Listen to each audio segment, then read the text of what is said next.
See, if you're already in the retirement season, what it means is that the resources you have, you cannot apply to high-risk investments. You can't. Because if anything goes wrong and you lose the money, you cannot recoup because you don't have the time or the energy to go and earn again. If a 30-year-old, a 40-year-old loses money, they still have time to try and recover. So that tells you the risk profile of your investment will be different. All right? So all this MMMM thing they do, please do not carry your, Yoruba people say, "Nton wafa." Too many people have found the ofo of it because they're looking for quick money. Trust me, it is impossible for those things to work. I can analyze it for you, but we don't have the time. It's absolutely impossible. There is no economic model that allows it to happen, except something wrong is being done somewhere. The last people are paying for the first set of people. Somewhere along the line, everything is going to crash. So that's not what we're talking about. So do not take high-risk investments. Now, if people come and meet you, and they are professionals who go and look for retirees in order to take from them their retirement money. But because of the naivety of a lot of people, because they don't even understand how money works, they fall prey to it. If you have a house that you're collecting rent from, that is cash flow. Because what is the most important thing that you need every day is cash flow. Where does cash flow come from? Your return on your investment. So if you have houses that you build to rent out, that's rental income is cash flow. Sometimes landlords want 3 years rent. It's actually not wise because you are punishing yourself. Because if you have the 3 years rent and life happens and people know you have it, other people will plan for your money. Then you have to wait 3 years. The asset is there, but you have no right to any money from it. You're actually better off to design your income around your cash flow need. Which means if your rent is quarterly, half yearly, or yearly, it helps you better with cash flow. And then the wise thing to do, if you have bulk retirement money that they give you, like the person said, I have 1 year salary set aside. Good. What can you do? If you put your 1 year money in deposit and put it on 1 year tenor, you actually get a lower interest. Why do they give you a lower interest? 1 year is a long time. The economic situation can change, but if they're locked in with you, they can't change it. So they calculate their risk. They give you a lower interest. But you get higher return on like 90 days or even 180 days. And there's nothing that says you cannot do the 90 days. You just put it on rollover. It means every 90 days you roll over. So you get the highest interest rate on it, and every 90 days you just ask them to roll it over. And when you do that, what you do is you take the return on it, you spend the interest that you are paid every 90 days. Ensure that that interest is the cash flow that is for your spending. And therefore you can plan your spending around what you know is your return. Now, the person says, I have shares and all of that. The problem I find with a lot of Nigerians, especially old people, they buy it as if it's a piece of jewelry. Stock market is not to buy paper. Some people have bought shares for 20 years. They've not done anything with it. Frankly, it's a tradable asset. The way you make money from it is, okay, I'll give an example. So last year, when all the banks started fundraising, somebody bought some shares of one bank. And as those shares got to a point, it was clear that dividend was going to come. But the person who understands the stock market knew that this particular bank doesn't have much room to grow anymore in terms of the value of their shares because it was already overpriced. So the person took profit, sold a percentage of it, took profit, took part of that money, went to buy the shares of another bank. Why? Because that bank had more room to grow, but it was also within the window. There's like a 90 days window within which if you already own the shares, you will partake in their dividend for that year. Most people don't understand. It's not about holding the share for a whole year or for 10 years. There's a date, there's a cutoff date. If you have shares by that date, you will take dividend no matter what. So the person said, okay, sell this portion, go and buy, take profit, go and buy this number of shares from that other bank. And now that is dividend season, you get dividend from 2 banks rather than from 1, and you also get capital gain because the share has increased in value, which allows you to be able to sell and take profit. The general practice with the shares is you consider what is a safe value return on your shares. A wise person can say, every time my share price appreciates by 40% or 50%, I will sell some.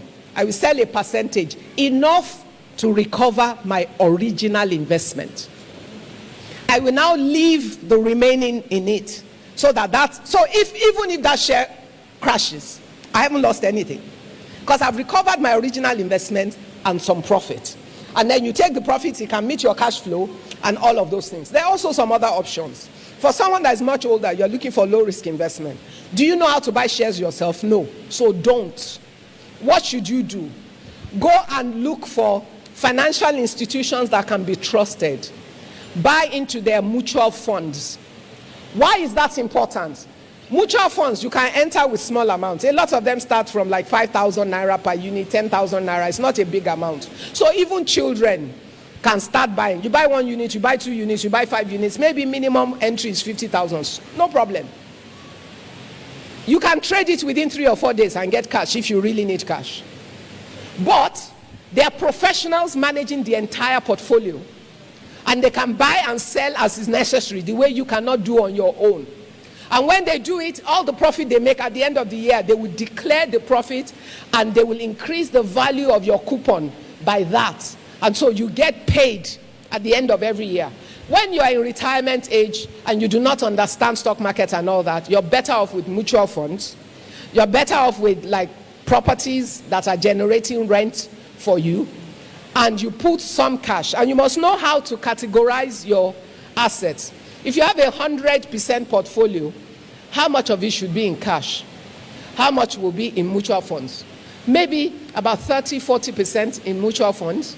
So it's money that is available but not available. You have to do something to get it. So somebody cannot come to your house in the morning and say, I need money now. You can't give them. Why? Because the money is in a safe place.